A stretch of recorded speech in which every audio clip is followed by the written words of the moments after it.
Hello friends, welcome to our channel MP Gyan Station. This side Vinita Raikwar and here I am with the Indian Polity Lecture Series. आज हम नया topic start करने वाले हैं that is making of the constitution. इसके पहले हमने basic introduction complete कर लिया है कि क्या क्या बेसिक इंट्रोडक्शन थे, कॉन्स्टिट्यूशन क्या है, पॉलिटी क्या है. फिर हमने हिस्टोरिक बैकग्राउंड भी देख लिया था, जो भी एक्ट्स थे जो ब्रिटिश ईस्ट इंडिया कंपनी ने पास किए थे, जो भी एक्ट्स थे जो ब्रिटिश क्राउन ने पास किए थे, और वो कॉन्स्टिट्यूशन में हमारा क्या रोल प्ले करता है, ये हमने देख लिया था. आज हम नया जो स्टार्ट करेंगे that is making of the constitution.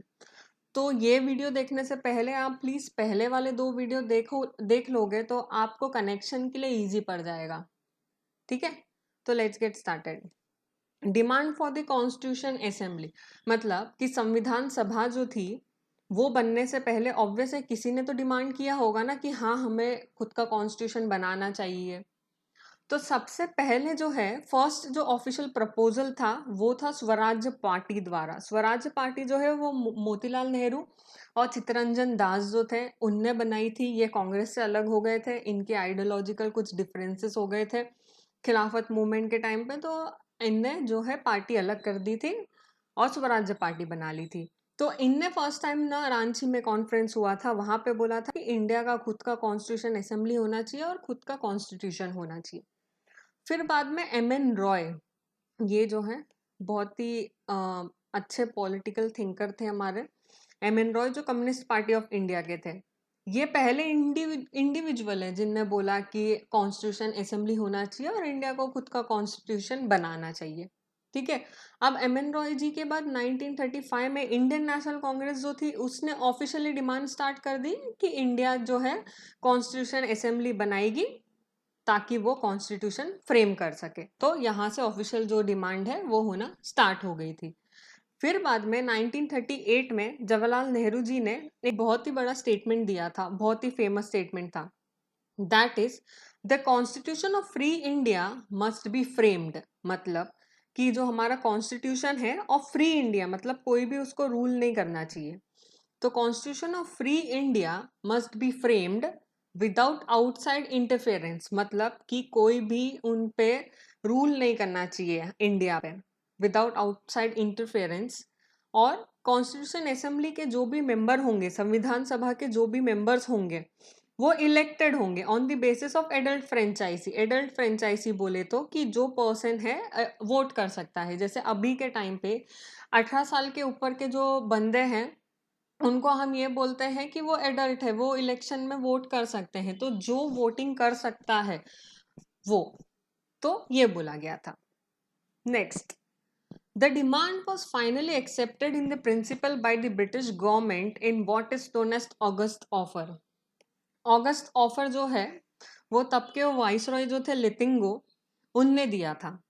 उनने 8 अगस्त 1940 को ऑगस्ट ऑफर दिया था. उसमें ये बोला गया था कि इंडिया जो है वर्ल्ड वॉर सेकेंड के लिए ब्रिटिश इंडिया के साथ कॉर्पोरेट कर ले और हम जो है उसके बदले इंडिया को डोमिनेंट स्टेटस दे देंगे. मतलब कि थोड़ा कंट्रोल दे देंगे कि वो इंडिया के ऑब्जेक्टिव्स जो भी है वो फुलफिल कर सके.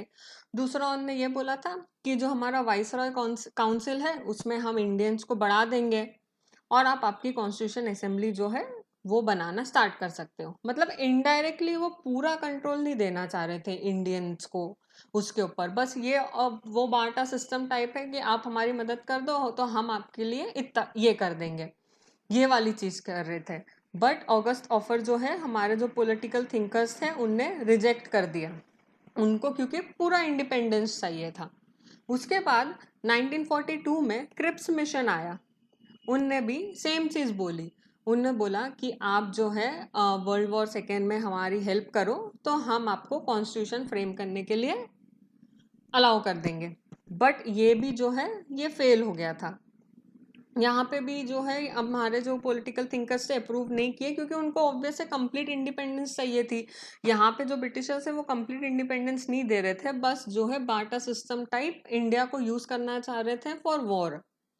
But any how cabinet mission plan में कुछ ऐसी स्कीम हुई थी, वहां पे हमें अलाउ कर दिया गया कि हम हमारा कॉन्स्टिट्यूशन जो है बना सकते हैं। तो 1946 में फाइनली हमने हमारा कॉन्स्टिट्यूशन बनाना स्टार्ट कर दिया था। अब हमारा कॉन्स्टिट्यूशन असेंबली बनी है, तो ऑब्वियस है कि उसमें पहले मेंबर्स कितने हैं हमें वो जानना होगा। तो पहली चीज ये है कि constitution assembly was constituted on November 1946। मैंने आपको बता दिया कि 1946 में हमारा कॉन्स्टिट्यूशन बनना स्टार्ट हो गया था। पहली चीज वहां पे ये है कि कितने लोग थे उसके अंदर।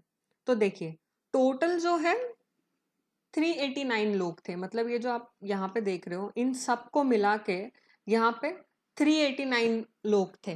बट यहाँ पे आप देख सकते हो, ये जो येलो वाला पार्ट है, येलो वाला पार्ट जो है वो ब्रिटिश इंडिया है, मतलब वहां पे ब्रिटिशर्स डायरेक्ट रूल करते हैं। और ये जो पिंक वाला पार्ट है ना, वो प्रिंसली स्टेट है, मतलब वहां पे किंग और क्वींस है। तो ये जो 289 मेंबर्स जो थे, उसमें से 296 जो थे वो ब्रिटिश इंडिया के थे। मतलब कि ये जो येलो वाला पार्ट है ना, ये ब्रिटिश इंडिया के जो थे वो 296 लोग यहाँ के थे। और 93 जो थे वो प्रिंसली स्टेट के थे, मतलब जो किंग जो थे वो 93, उनको 93 सीट्स दी गई थी। अब जो ये ब्रिटिश इंडिया थे, उसमें भी 292 जो सीट्स थी वो गवर्नर प्रोविंसेस की थी। गवर्नर प्रोविंसेस मतलब जहाँ पे गवर्नर रूल करते थे। जैसे कि हमें पता है कि बिहार का गवर्नर था, बंगाल का गवर्नर था, बॉम्बे का था, मद्रास का था। तो ये ऐसे करके 296 जो गवर्नर के प्रोविंसेस थे उनको बाइफर्केट कर दिया था। और 4 जो थे इनके चीफ कमिश्नर्स जो प्रोविंसेस थे वो था। तो ऐसे जो है इनकी सीट्स जो है डिवाइड की गई थी। ठीक है। नेक्स्ट नेक्स्ट उनने एक चीज यहाँ पे की थी कि जो भी इलेक्शंस होंगे वो सीट्स उनने डिवाइड कर दी थी यहाँ पे। जैसे कि पहले जो हमने एक्ट्स पढ़े थे उसके अंदर हमने देखा था कि कम्युनिटी के हिसाब से उनने सीट्स अलॉट कर दी थी कि वुमेन्स हो गए, एससी हो गए, सिक्स हो गए, ये अपने कम्युनिटी के हिसाब से रिप्रेजेंटेशन कर सकते हैं उस चीज के लिए। बट यहाँ पे ऐसा नहीं था। यहाँ पे उन्होंने बोला कि 1 seat was allotted for every 1 million population. मतलब कि हर 10 लाख लोग पे एक बंदा होगा जो उसको रिप्रेजेंट करेगा। तो उनने सीट्स अलॉट कर दी थी पॉपुलेशन के हिसाब से। जैसे कि आप यहाँ पे देख सकते हो कि यूपी जो है वहां पे सबसे ज्यादा पॉपुलेशन है, और यहाँ पे देखो अब सीट्स भी लोकसभा की सबसे ज्यादा वहां पे ये 80, क्योंकि वहां पॉपुलेशन ज्यादा है तो वहां पे रिप्रेजेंटेटिव ज्यादा होंगे ना। तो वही चीज। नेक्स्ट उनने यहाँ पे ये बोल दिया था, seat allotted to each British provinces were to be divided among 3 principal. यहाँ पे भी इनने कम्युनल डिफरेंसेस लाना स्टार्ट कर दी थी। पहली चीज उनने बोल दिया कि मुस्लिम्स और सिख्स जो हैं उनको ब्रिटिश प्रोविंसेस से मिल जाएगी सीट्स। और जनरल जनरल मतलब कि जो मुस्लिम्स और सिख्स में नहीं आते हैं। यहाँ पे भी ये कम्युनल डिफरेंसेस लाना चाह रहे थे ब्रिटिशर्स, एक्चुअली में लड़ाई लगवाना चाह रहे थे कि यूनाइट ना हो सके इंडियंस, ये चीज। Next, the representative of each community were be elected by the members of community of legislative assembly, Vidhan Parishad जिसको बोलते हैं ना, वो उनको अलॉट करते थे। और वोटिंग जो थी वो सिंगल ट्रांसफरेबल वोट के हिसाब से थी। सिंगल ट्रांसफरेबल वोट जो है ना, ये बहुत ही बड़ा कंसेप्ट है। जब हम आगे अभी प्रेसिडेंट के इलेक्शन पढ़ेंगे ना, तब हम सिंगल ट्रांसफरेबल वोट पढ़ेंगे। यहाँ पे आप बस इतना समझ लीजिए कि फर्स्ट बंदा जिसका नाम है और अगर वो इलेक्ट हो रहा है तो वो जीत जाएगा। ऐसे प्रपोर्शन के बेसिस पे होता था वहां पे। तो ये बहुत ही बड़ा कंसेप्ट है, इसको हम आगे प्रेसिडेंट वाले जो भी वीडियो होगा उसमें बहुत अच्छे से पढ़ेंगे। बस आप यहाँ पे ये याद रख लीजिए कि सिंगल ट्रांसफरेबल वोट के हिसाब से यहाँ पे वोटिंग होगी, ये बोला गया था। तो कंपोजिशन में आपको समझ गया कि सीट्स कितने थे, कि 389 टोटल सीट्स थी, जिसके अंदर 296 ब्रिटिश इंडिया की थी और 93 जो है वो प्रिंसली स्टेट की थी।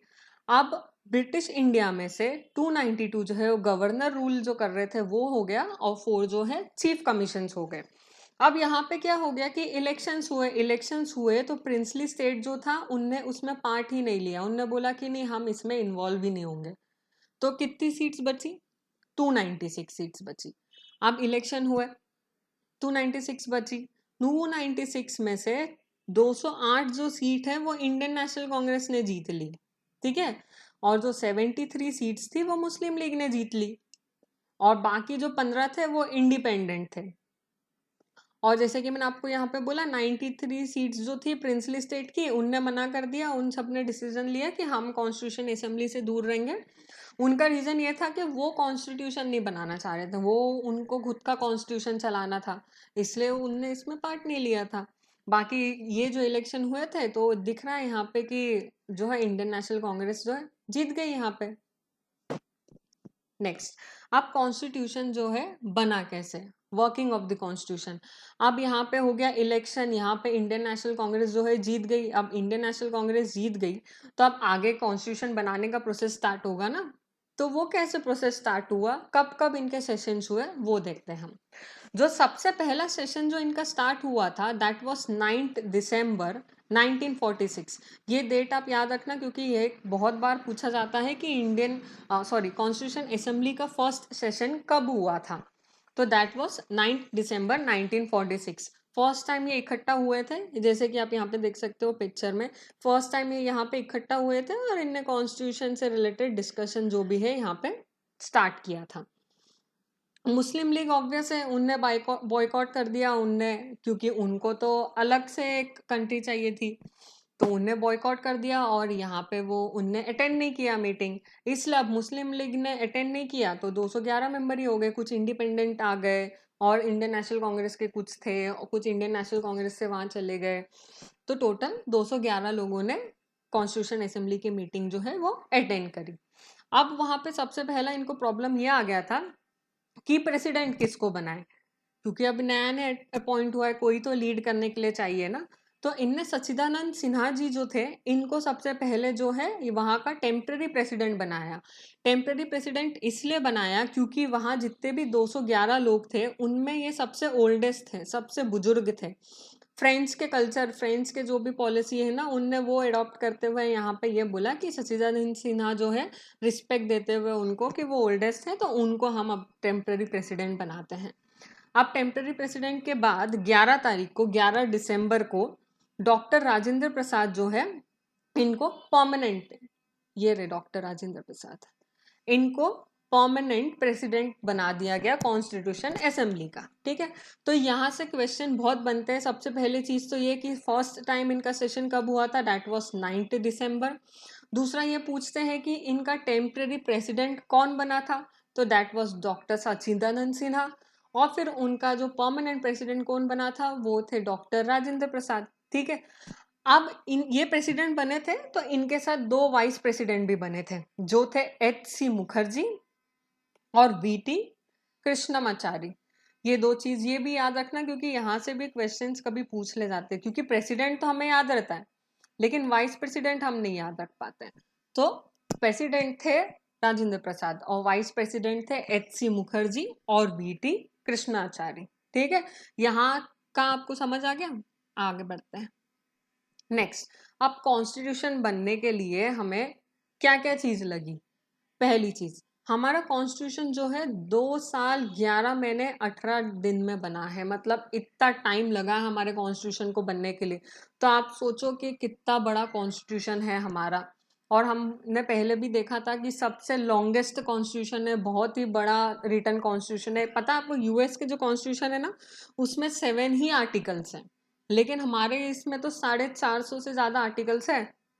मतलब कि कितना बड़ा हमारा कॉन्स्टिट्यूशन है। हमारे कॉन्स्टिट्यूशन जिनने बनाया है, जो कॉन्स्टिट्यूशन मेकर थे, उनने कितना सोच समझ के हमारा कॉन्स्टिट्यूशन बनाया है।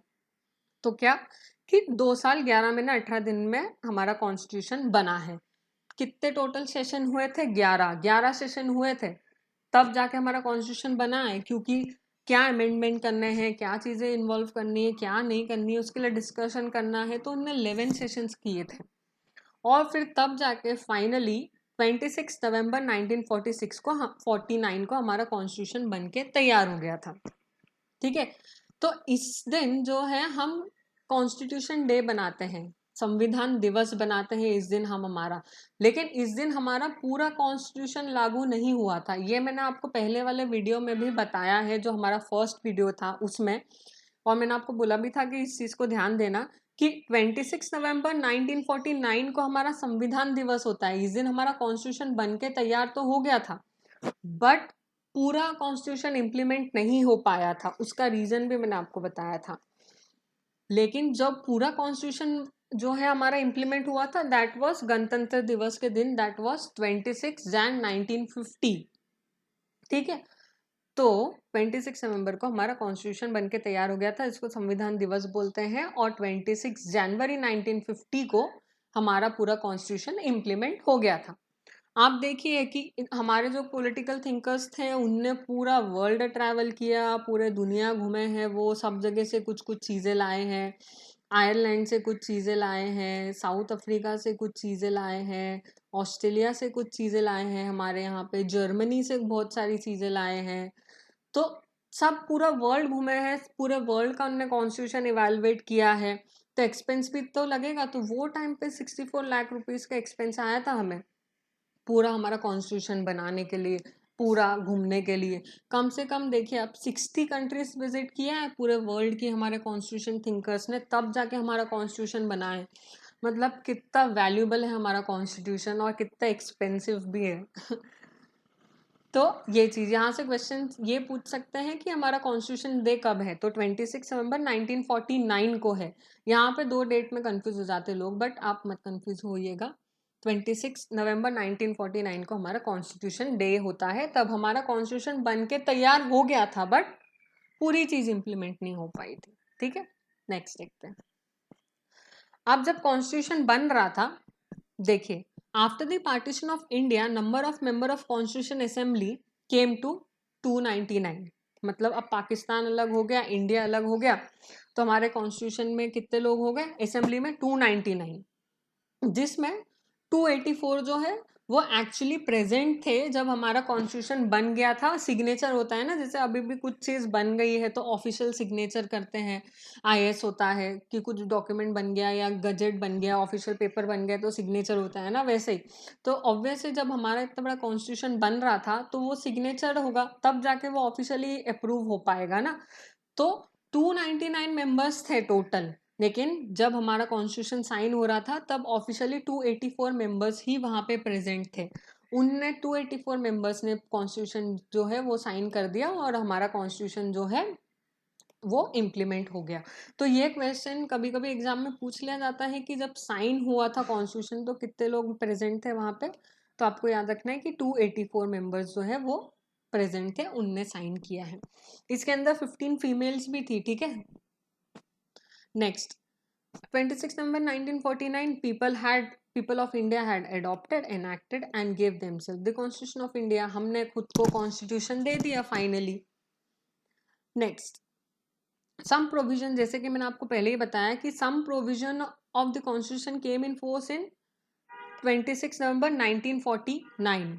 ये यहाँ पे गलत हो गया, 9 होगा ये, 1949, 26 नवंबर 1949 को हमारा कुछ कॉन्स्टिट्यूशन का पार्ट इम्प्लीमेंट हो गया था, लेकिन कंप्लीटली जो इन्फोर्स हुआ है वो 26 जैन 1950 को हुआ है। ठीक है, तो 2 चीज़ है यहाँ पे, हमारा कॉन्स्टिट्यूशन कब बन के तैयार हो गया था, 26 नवंबर 1949, और टोटल कंप्लीटली इम्प्लीमेंट कब हुआ, 26 जैन 1950।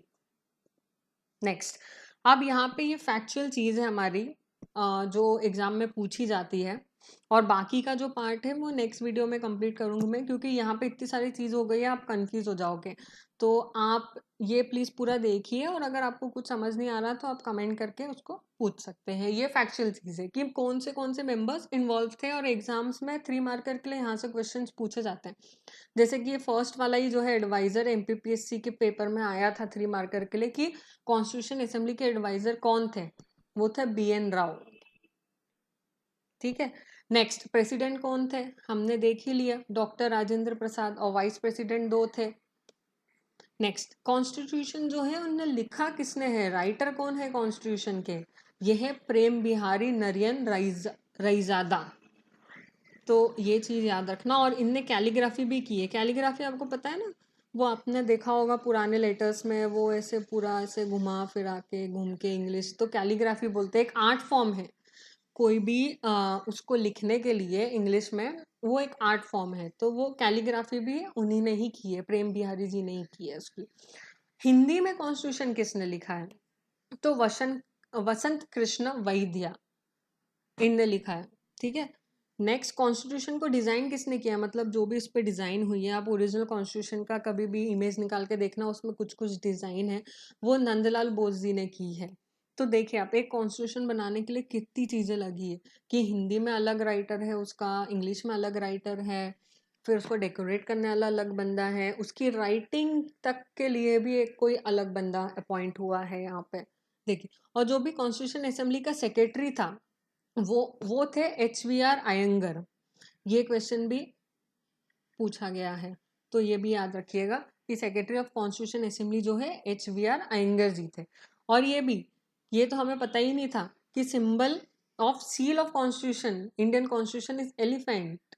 ये देखिए यहाँ पे हमारा जब कॉन्स्टिट्यूशन बना था ना, कॉन्स्टिट्यूशन असेंबली का जो सिंबल है, उसका जो साइन है वो एलिफेंट था, वो ऐसा था जब डिवाइड नहीं हुआ था ना 1946 में। ऑब्वियसली डिवाइड तो हो ही नहीं था, हमें पता भी नहीं था कि डिवाइड होगा, तो ये पूरा अनडिवाइडेड इंडिया, तो एलिफेंट था हमारे कॉन्स्टिट्यूशन असेंबली का सिंबल। ठीक है, तो आज हमने जो है मेकिंग ऑफ द कॉन्स्टिट्यूशन की बेसिक बेसिक चीज देखी, जैसे कि डिमांड कॉन्स्टिट्यूशन का किसने करवाया था, दूसरा कॉम्पोजिशन कैसे हुआ, 5 चीज हमने देखी कि कितने मेंबर्स थे, क्या प्रोसेस, सीट्स कैसे अलॉट हुई है, कौन मेंबर्स थे और क्या प्रोसीजर था उसका। नेक्स्ट हमने इलेक्शंस देखे कि कितने मेंबर्स थे, कितने इलेक्ट हुए उसके अंदर। दूसरा हमने कॉन्स्टिट्यूशन असेंबली की बेसिक चीज़ देखी कि मेंबर्स कौन थे, प्रेसिडेंट कौन बना, टेम्पररी प्रेसिडेंट कौन था, वाइस प्रेसिडेंट कौन था। फिर हमने मेकिंग ऑफ द कॉन्स्टिट्यूशन में ये देखा कितना टाइम लगा हमें कॉन्स्टिट्यूशन बनाने में, सेशंस कितने हमने लिए, एक्सपेंस कितना इनकर किया, पूरी दुनिया में कितने कंट्रीज घूमे हम, ये चीज़ देखी। नेक्स्ट हमने देखा कि कितने मेंबर्स ने साइन किया था कॉन्स्टिट्यूशन, हमारा कॉन्स्टिट्यूशन कब बना और कब इम्प्लीमेंट हुआ, ये चीज़ देखी थी। और फिर बाद में हमने यहाँ पे फैक्चुअल चीज़ देखी कि कितने लोगों ने मिलके हमारा एक कॉन्स्टिट्यूशन, जो अपना प्यारा सा इंडियन कॉन्स्टिट्यूशन है, वो बनाया। तो यहाँ पे है एक पार्ट इसका ख़त्म होता है। नेक्स्ट पार्ट जो हम है इसका जल्द अपलोड करेंगे। आपको कुछ नहीं समझ आया हो तो आप प्लीज़ कमेंट करके पूछिएगा। प्लीज़ हमारे चैनल को लाइक कीजिए, सब्सक्राइब कीजिए, शेयर कीजिए लोगों से। और हमारा फेसबुक का भी चैनल है और इंस्टाग्राम का भी चैनल है MP ज्ञान स्टेशन के नाम से, प्लीज़ आप उसको फॉलो कीजिए। वहाँ पे हम करंट अफेयर्स अपडेट करते रहते हैं और दूसरी भी जो डेली चीज़ें होती है या फिर एग्ज़ाम से रिलेटेड कुछ भी अपडेट होते हैं तो हम वहाँ पे अपलोड करते हैं। तो यहाँ पे हम हमारा लेक्चर एंड करते हैं। Hope you liked it. Thank you.